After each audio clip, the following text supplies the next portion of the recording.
You're Locked On Canucks, your daily podcast on the Vancouver Canucks. Part of the Locked On Podcast Network, your team every day.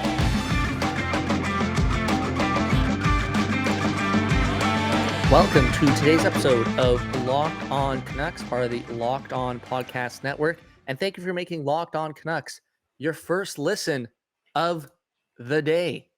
My name is Nick Bondi. You can follow me on Twitter at Nick Bondi. I'm joined, as always, by my brilliant co-host, Lachlan. You can follow him on Twitter at Lock in the Crease. He's a Botchford Project alum. Lachlan, it's the most wonderful time of the year, the start of meaningful hockey for the Vancouver Canucks. Tonight. Yeah, but today. It is. We got our first NHL games yesterday. Canucks start tonight. It's the time of optimism and the time of just we're going 82-0. 82-0. It's all the optimism in the world, and you're just waiting to see how they screw it up this time. That's how it goes every year, does it not? That's how it goes being Canucks fan. You have the optimism, and then it's like after probably a week, okay, how are they going to screw it up this time? That's probably a good way to describe it. I'll never forget the 1 year, like I think it would have been like 2016, 17, where they win their first four, and you're thinking, oh, they might actually do something. They might actually be okay this year, and then they immediately go and lose 9 in a row. That was immediately fall off right afterwards. It's like, oh, that's what they were. What I expected from this team. Okay, carry on.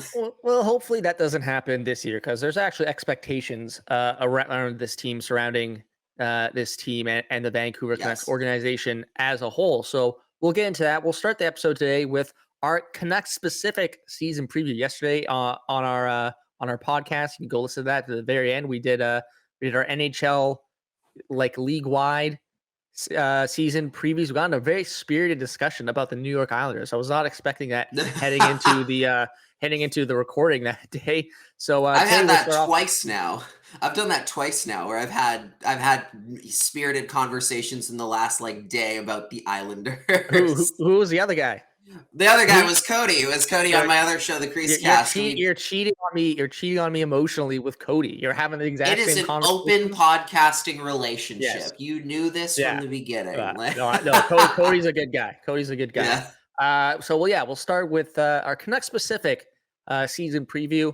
We'll talk about the plan for the provincial government. If everything goes according to plan, the home opener for the Vancouver Canucks in a couple weeks could have full capacity. Canucks right now, only team in the NHL with limited capacity. And we'll end the podcast with a little preview of tonight's game against the Edmonton Oilers. But right off the top, Lachlan, the Vancouver Canucks, you mentioned it just a few moments ago, they have expectations surrounding this season, legitimate expectations to make the playoffs. It would be an abject failure, I think, in a lot of ways if this team didn't make the playoffs this season. But let's start with who you think, Lachlan, your team MVP is going to be for the 2021-22 Vancouver Canucks. Let's start there. Well, if they're going to make the playoffs, it's going to be Thatcher Demko, because right now you look at that right side defense, you look at the defense actually as a whole really right now, and you don't really see a group that is able to help insulate a goaltender as well as they could. They are very reliant, as we saw last year, as we saw the year before, on getting absolutely incredible performances out of their goaltending to win a lot of games. And for quite a long time, they've been able to do that. Just going, you can go back to basically 2007 with this group of this team, and having goaltenders like Luongo, like Corey Schneider, like Ryan Miller. You go down the list of guys who have had to bail out a lot of defensive teams, a lot of more defensive teams that struggled on defense and to win games.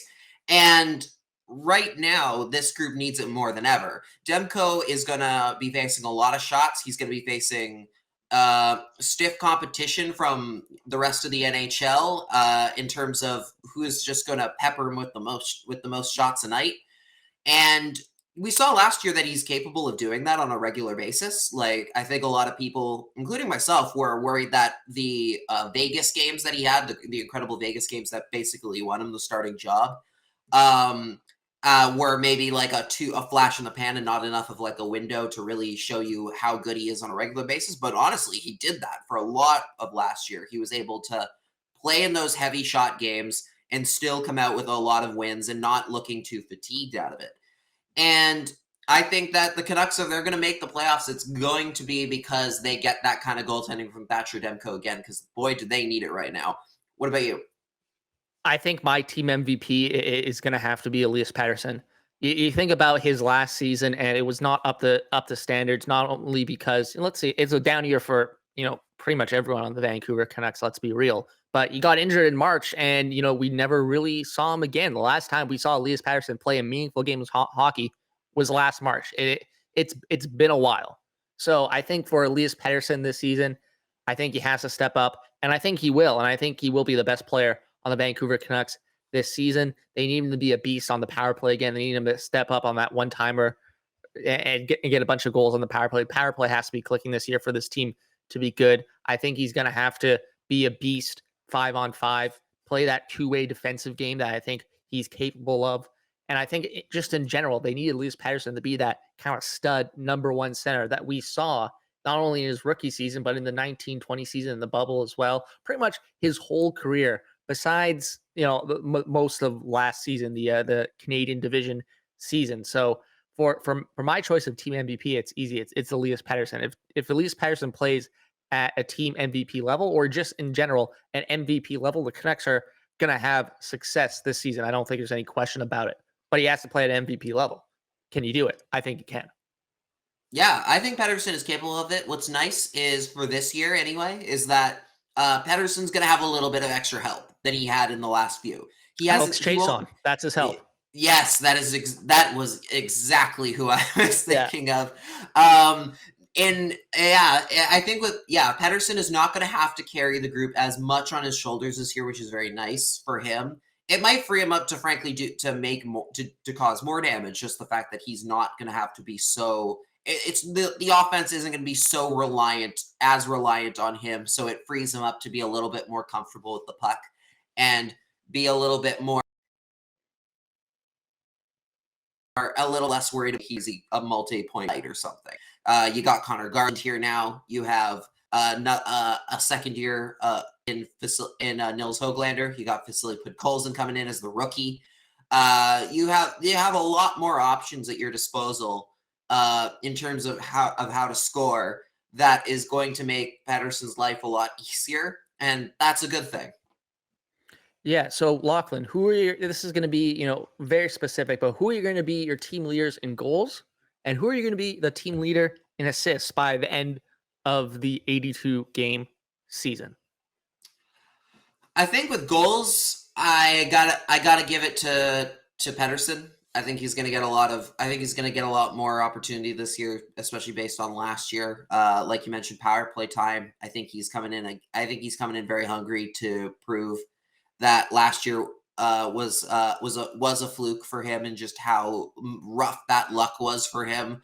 How many posts he hit during last season? A ridiculous amount of posts. A record amount, if I remember correctly. He really did just have the most rotten luck. And this year, I think a lot of those shots that might have hit the post last year are going to start going in again. Plus, I think he's going to come in a little bit fresher and a little bit more energized this year. Assists, I think your guy is still Quinn Hughes. I think Quinn Hughes is the playmaker guy, is the playmaker on defense. He's clearly so good at facilitating the puck. He's good. He's so good at seeing the ice just like a few steps ahead and being able to make plays with such ease around around other players. And he's able to work with everybody. Like, it's not just a case of, he's only assisting on this guy's goals, or it only works when he's playing with, again, on the ice with this other guy. He can make just about any player on the ice an offensive threat just by how far ahead he's thinking when he's on the ice. So this is probably going to be a bit of a boring answer, but does not make for good podcasting. But I agree with your goals take of Elias Pettersson. He's going to obviously get a ton of power play time. The luck is going to get reversed in terms of the post. He's obviously going to get a ton of time at 5-on-5. And I think he got injured last season. People have not seen this guy play for a while. I think we're almost, Vancouver Marca is almost sleeping on Elias Pettersson to a certain extent, right? Like, we did not see him play much of last season, so we forget how good this guy is and how good his shot can be. For assists, I'm going a bit off the board here. I do like your Quinn Hughes take, but I'm going with JT Miller, just because I think JT Miller will be playing with Elias Pettersson at 5-on-5 pretty much the whole season. And I think, and on a power play as well. Maybe Quinn Hughes doesn't play every shift 5-on-5 with Elias Pettersson just because of the matchup game that Travis Green wants to play. But I think JT Miller will. And I think he's going to rack up the assists playing with Elias Pettersson, not only 5-on-5, but obviously on the first power play unit as well. I could have said Quinn Hughes. I think the logical choice would have been Quinn Hughes, but to be honest, it would have made for boring podcasting. We both said the same thing. So I'm going a bit off the board, and I'm going with JT Miller. I think, again, we saw it in that Edmonton, and we'll get to our preview of tonight's game against the Edmonton Oilers a bit later. But I just remember in that game, Travis Green purposely trying to play Quinn Hughes away from Connor McDavid and Leon Draisaitl. I didn't see the same thing with Elias Pettersson. I saw, Elias Pettersson playing against McDavid and Travis Green not being afraid to play with McDavid, and JT Miller was on that line. So I think JT Miller can rack up the assists playing with Elias Pettersson pretty much the entire game, whether that's with a man badge or at 5-on-5. Yeah, I think Miller's going to get a lot of good opportunities. I could definitely see him in that conversation as well. I will throw in another name for the goals option as well. A little bit of a dark horse, considering he is currently out of the lineup right now with an injury. But Brock Besser, I think Brock Besser is a guy who I would also say is people have been sleeping on, particularly outside of the Vancouver market. I think it's Besser is such a great goal scorer, and he has such a great shot. And I think last year in particular, I think he showed in a lot of ways that even without having Elias Pettersson on the ice with him, that he can make things happen and that he can be a game breaker. Because I think for some people that they felt that disappeared after a while, and that because he was playing with Pettersson, he wasn't being the game breaker guy that he used to be, kind of thing, and was more just the supporting cast. And including Canucks management, it seems like at times, considering how many times his name seems to be out there in trade rumors. But no, he is a very special hockey player in the way that he's able to put the puck in the net. And I think you're going to see the Canucks lean on that a little bit more this year. I think you're going to see him I think you're going to see a bit of almost a renaissance for Brock Besser this year. If that's even possible, because he was a team MVP last year, right? He was a team MVP last year. I think this year he's just going to get the value of having a fully healthy team and not having to play through a COVID pandemic or COVID outbreak, and hopefully just a better team in general. Yeah, I think Besser's going to have a big year this year just based on all that alone. Yeah, so Lachlan, the final moment of truth, our final predictions for how this Canucks season is going to go. Now, if you listen to the Locked On NHL preview show, you will have heard both of our predictions already. I assume both of ours have not changed because mine hasn't. My official prediction is this: the Canucks will finish third in Pacific Division. They will face the Edmonton Oilers in the first round, and they will beat the Edmonton Oilers in the first round because Connor McDavid and Leon Draisaitl lack the clutch gene, and they don't know how to win the playoffs. Okay. Wow, that's a bold take to make on the you got to be able to play defense in the playoffs. Does McDavid play defense? I don't know. I haven't seen it yet. I thought I was making a hot take just by saying they would finish second. They would finish second in the Pacific. That is bold. That's out there, man. Winning a playoff round is bold. Winning. Here's the thing. It's to say that on the before the playoffs is one thing. To say that on day one of the year is always is so dangerous. All I think about is that one tweet that I think it must have been an Oilers fan that sent this. It's like where it was like first day of the season in which means Calgary fans should start dusting their rear view mirrors off or something, right? And sure enough, they went just down the tubes. They were so bad. And everyone dunked on that tweet after, like every single like Calgary fan was like dunking on it after. I always am just like, I can't make that. No playoff predictions from me on day one. I guess I'm a braver man than you. I guess I'm a braver man. You are a braver man than me. You are a braver man than me.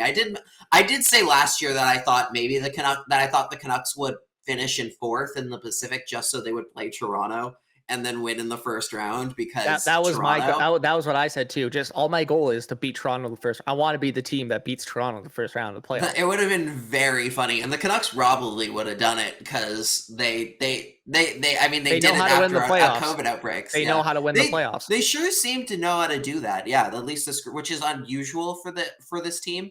But yeah, I think overall, I think second is the highest ceiling. I think I don't think anyone here is under the impression that they're going to pass Vegas in the standings, especially you saw them last night. That team is stacked.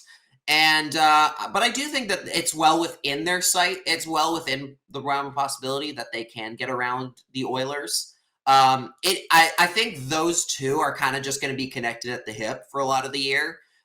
Where it's just going to be like 1 or 2 points of difference every week or so. It's not going to make a huge difference, and that's going to bleed into a potential playoff battle. So we'll see how that goes. So just to say, your official prediction is second in the Pacific and beat the Oilers in the first round as well. Sure, let's go with that. All right, we're gonna mark that down as Lachlan's official prediction. So obviously. I'm already prepared for you to like single mine out and then be like, wow, Oilers fans, look at this guy. Yeah, well, hey, you know what? I may just do that just to deflect some attention off me. I have enough attention from Leafs fans out there just from me being the self-proclaimed number one Leafs hater on hockey Twitter. I just try to stay out of that stuff because I don't need that noise. So but I guess too late. I guess now. I don't mind it when it comes from a delusional Leafs fans. But so by the time the Canucks home opener it's going to be a couple of weeks from now, October 26th. We could have full capacity for that game if everything goes according to plan. We're going to talk about that in just a minute. But before we do that, we're going to have a quick word from our sponsor, Built Bar. Do you know that Built Bar has so many delicious flavors? There is truly something for everyone. When you talk to a Built Bar fan, they're definitely passionate about their favorite flavors. They have great flavors like coconut, cherry barcia, mint brownie, classic flavors like strawberry, orange, cookies and cream. And if you haven't tried all the flavors, you can get a mix box where you'll get 2 of each of the 9 flavors. And not only are Built Bar flavors delicious, but they're nutritious. 17 to 18 grams of protein, calories ranging from 130 to 180, and only 4 to 5 grams of sugar. Go to built.com and use a promo code LOCK15 and you'll get 15% off your order. Use promo code LOCK15 for 15% at built.com. Okay, so the home opener for the Vancouver Canucks, October 26th versus the Minnesota Wild. Yesterday, Dr. Bonnie Henry, the provincial health officer here in the province of British Columbia, says BC will make a decision on allowing full capacity for sporting events by the end of the week. She says, quote, the intent was always to go to 100% capacity when full vaccination was required. The Canucks home opener October 26th will be 2 days after fans have to be fully vaccinated to attend sporting events. Now, obviously, that just is not just sporting events. Restaurants, bars, casinos, any sort of these kind of non-mandatory places in BC are going to have to be fully vaccinated to attend by October 24th. Now, I don't think it's any coincidence that the Vancouver Canucks scheduled their home opener 2 days after This was planned, or it might be planned to happen, right? We mentioned off the top, Canucks right now, only NHL rink where it's not full capacity. They obviously want to make money, so they schedule it 2 days after this was the October 24th deadline. Again, not really surprised there, but Lachlan, you actually have been to one of these preseason games with half capacity. With everyone has to have at least one dose of the COVID-19 vaccine, masks up, all that. What you've been there, you've experienced it. Would you be okay with this full capacity if everyone has to be fully vaccinated? Yeah, I think with fully vaccinated crowd, there's still going to be risks involved with that. There's still going to be concerns and about how they're planning to make sure that everybody who gets in is fully vaccinated and everything. I imagine that'll involve actually like scanning the Health Gateway Pass and everything, the BC Vax passport. I think you're going to see a lot of people who are probably skeptical about going in for the first time right away to a fully vaccinated crowd, and honestly, even in a fully vaccinated crowd, that's fine. Like, that makes sense. It's been a weird year and a half really for all of us. And I don't blame anyone in the slightest for having that kind of like hesitation about going to that. But you're right. I do think the Canucks, I don't know if the Canucks necessarily knew the date that BC was going to set on that plan to get vaccinated when the schedule was being made. But I definitely do think that you're right in the sense of why the Canucks are on a 6-game road trip to start the year is because it's a bit of insurance to start the season, so they can make sure they get full capacity for home games, right? They wanted to leave as much time as possible for them to get to be able to get a fully vaccinated crowd in the door. Even if it didn't happen, they're like, well, at least we got an extra 2 weeks to make sure. Because I think outside of them, I think they started the road the longest out of the year outside of only the Islanders, simply because the Islanders 13-game road trip arena is ready. Yeah, 13-game road trip to start the season. That's what brutal. In a way it's brutal, but in a way it's also like, oh, you get a bunch of home games at the end of the year. That's awesome. Didn't the Canucks have a super long road trip around the 2010 Paralympics as well, or Olympics? They had like a super long road trip because of Olympics.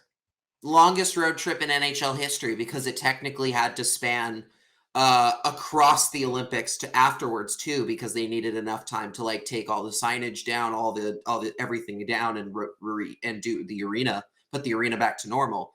So yeah, that was a long one. That was like technically, I guess, like over a month and a half. Like, it was a weird time.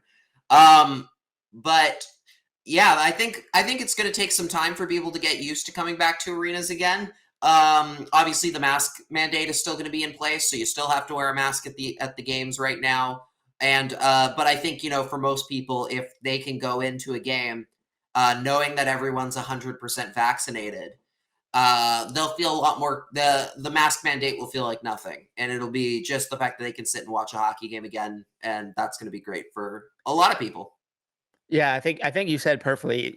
For the past year and a half, we've been avoiding crowds, been told to avoid crowds, trying to go out of our way to avoid crowded areas, right? That's what people have been saying. Hey, don't go into crowds. And, it's going to take a while. It's going to be weird for a lot of people, I think, for a hockey game to have full attendance, or any of these, indoor events to have full attendance. People are going to have to get used to it.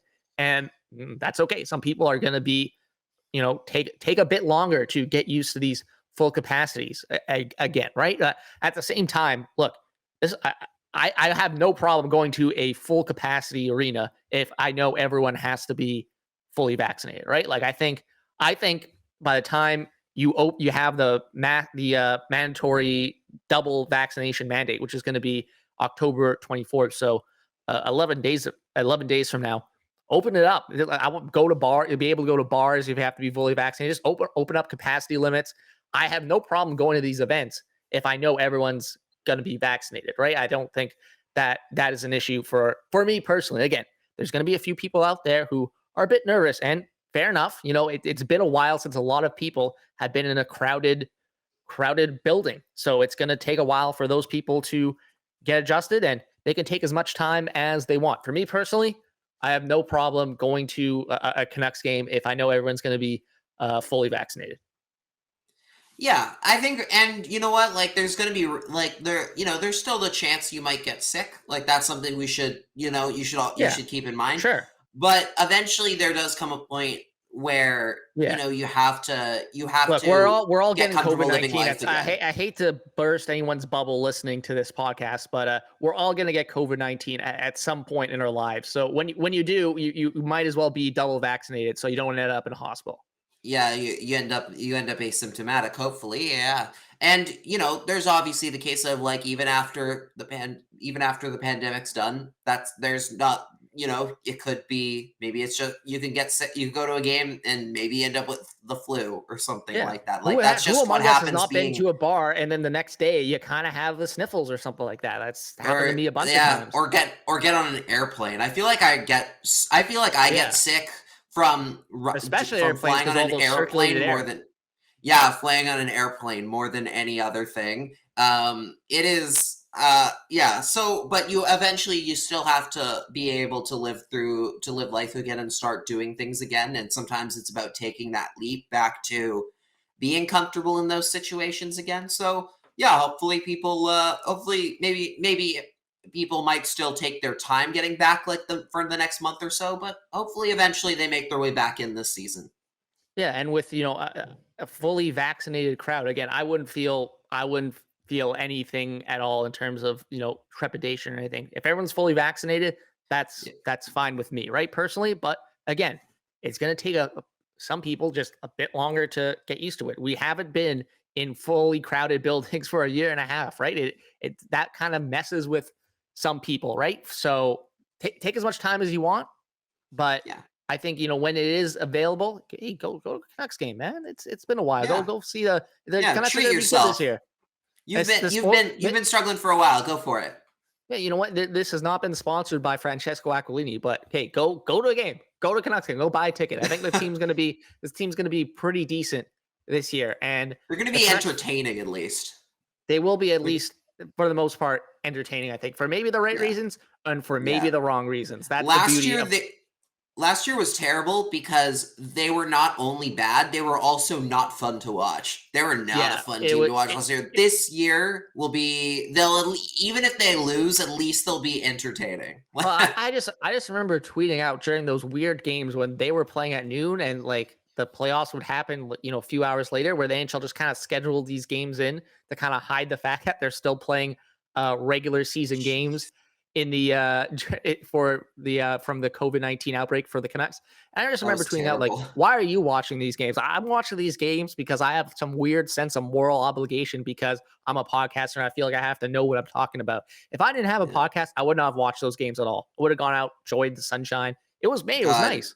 Yeah, there was. Yeah, I've started referring to the last season as I don't know if you've ever watched the show Community, but there's this one Yeah. season that was so bad they started referring to it as the gas leak year, and that's what I started referring to last season as now as the gas leak year. So Uh, hopefully this is not that again. I don't think it will be. Hopefully not. Hopefully not. So game one of the Canucks 82 game season is tonight against the Edmonton Oilers, a team we both expect the Canucks will be battling for a playoff spot in the Pacific Division. We're going to get to our preview of that game in just a minute.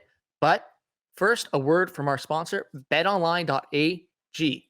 With a new updated site and interface, even more odds, props, and contests, BetOnline continues to be the #1 source for everything football. Head to the website or use your mobile device to sign up today to receive your 50% welcome bonus on your first deposit. Don't forget to use our promo code LOCKEDON to receive your bonus. BetOnline is the fastest and easiest way to bet on all your favorite sports. BetOnline, where the game starts. And I just want to say tons of cool hockey props and bets like that for betonline.ag. I was checking it out yesterday. Tons of great odds for, the Hart, the Norris, all that stuff. So not just football, hockey as well. Okay, so Lachlan, tonight, game one of the 82 game season against the Edmonton Oilers. The Canucks will be at Rogers Place in Edmonton. I think we know the general game plan for the Vancouver Canucks from this game, just from playing the Oilers in the past and in the preseason game as well. I think number one, stay out of the goddamn penalty box. I think that should be like stapled to the wall in the locker room, printed in like size 82 font. just nail it down in people's heads. Don't take penalties against this Oilers power play. This Oilers power play, I think by the end of the year, could be the best in the league. So don't take penalties. Yeah, they should just take the visors for every player and essentially make them ones where when the light shines on it in a certain way, it just says "stay out of the box." Yeah, like what? Just you're always looking at it through your visor. Because you cannot take penalties against a team that can send out Connor McDavid and Leon Draisaitl on every power play. You just can't do that and win games. You have to be able to stay disciplined. The Canucks have done, I would say, a not so great job at staying out of the box at times, especially with the penalty kill that they've had over the last year or so. And I think that that's going to be clearly one of their biggest Achilles heels. They don't have the defense to kind of compete with those kinds of teams that can just run you into the ground with their power play units. So they have to stay disciplined. And honestly, that's what I want to see from the Canucks all year, if I can. I want to see the Canucks be able to play a very disciplined, clean kind of game. Because you win a lot more hockey games that way. You don't win games by taking a lot of penalties. You win games by being clean, making smart plays to bump people off the puck. That's what you want to see from them. You hope they start tonight with the biggest test in terms of who you most don't want to take penalties against. And just to clarify for all our listeners, game 1 of the 82 game season, it doesn't really mean much by the end of the season. I can remember the beginning of the 2019-20 season, they lost convincingly to the Edmonton Oilers. They're having a pretty good year. They went further in the playoffs than the Oilers. And last season, they won, I think, 5-2 against Edmonton. In Edmonton, both last two, this is the third straight, I believe, home opener that the Canucks are facing Edmonton in Edmonton. And last year they beat them 5-2, and look how that season turned out. Just went pretty much off the rails immediately after. So it's hard to, generally it's hard to draw conclusions from the first game of the 82 game season. But I can tell you right now, I mean, the Canucks already have, well, first of all, stay out of the penalty box. That's like the number one thing I would say for this game. Just don't take penalties. And secondly, I think the Canucks have a decisive advantage in goal if Thatcher Demko over Mike Smith. Mike Smith is how old? 38, 39, 40? He's getting up there in age. 40. I believe he's 40. He's 40 years old, and the Oilers are essentially betting on him to repeat a career year once again for them, because he was good last year. I don't think anyone expected Mike Smith to be one of the better goalies in the league last season. And the Oilers brought him, and he was last year. The Oilers brought him in as sort of a last ditch goalie because they were in on Jacob Markstrom until the very last moment. He decides to go to provincial rivals Calgary, and Edmonton kind of lost that battle of musical chairs and said, well, we need a goalie. Mike Smith, why don't you just come back? And hey, credit to him. He had a very good year. He was one of the reasons the Oilers finished, I think, second in that Canadian division. And obviously the wheels kind of fell off in the playoffs against the Jets when they got swept. But I think still the Canucks have a decisive advantage in goal with Thatcher Demko, right? And they got to take advantage of that. Yeah, Thatcher Demko is your meal ticket. He's going to be the guy that can win you a lot of games, steal a lot of games against even teams like that, like the Oilers, that have the offensive power that they do. And you should have the advantage in net. I do believe that Demko is the better goalie of the two. I don't think that's a hot take by any stretch. But Mike Smith is capable of getting pretty hot at the right times, and he did that last year. This season, I think, is going to be a little different because of the 82 game schedule. Because they can't, you have to expect that it's going to be a little bit of a tougher year for him coming off of last season and just having played a lot last year. If you're the Canucks, you need to pepper him with a lot of shots early. You need to push the confidence off of him as quickly as you can.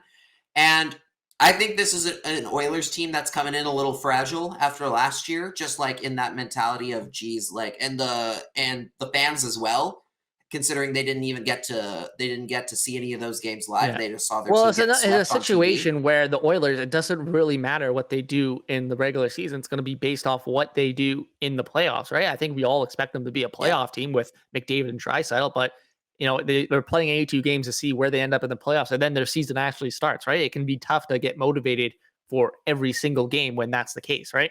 Yeah. It's a cliche, but you got to take the crowd out early here. Like this is going to be a nervous crowd, I think, in a lot of ways. Like they're going to be very excited because they're seeing live hockey again at the beginning, but you want to take them out of it as quickly as possible and remind them that, oh yeah, we're watching the no guaranteed thing Oilers. So we need to they're gonna be on the edge of their seats over that. So you need to kind of push the mentality, play a good road game, try and stay out of the box and get your opportunity and make the most of your opportunities when you get them. Do you have any more Big J journalist cliches you like to throw out Well, there? You are the Big J journalist of the deep. podcast.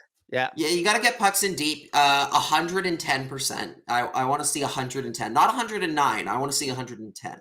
I want to see 111.